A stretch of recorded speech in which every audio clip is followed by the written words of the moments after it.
ーチライト。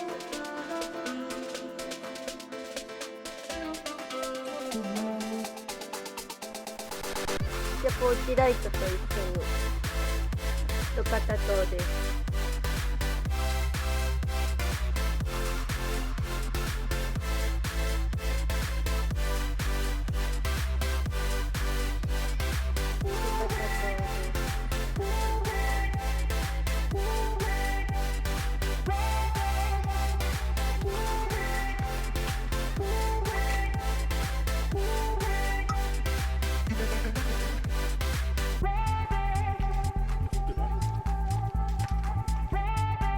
ついてるじゃん。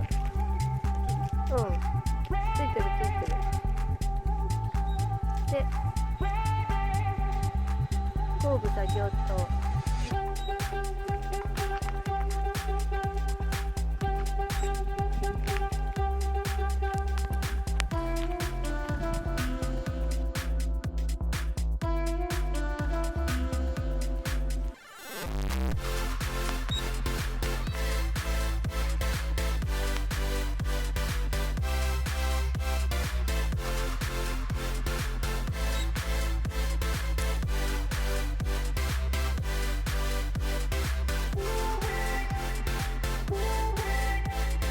つけました。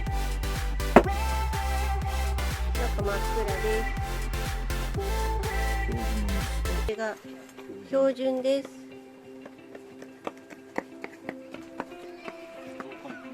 さあ、じゃあ増加をいきます。おお、明るい。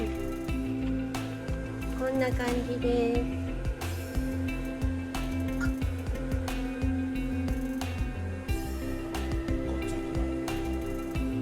あ、本当だ。ここから向こう側がついてません。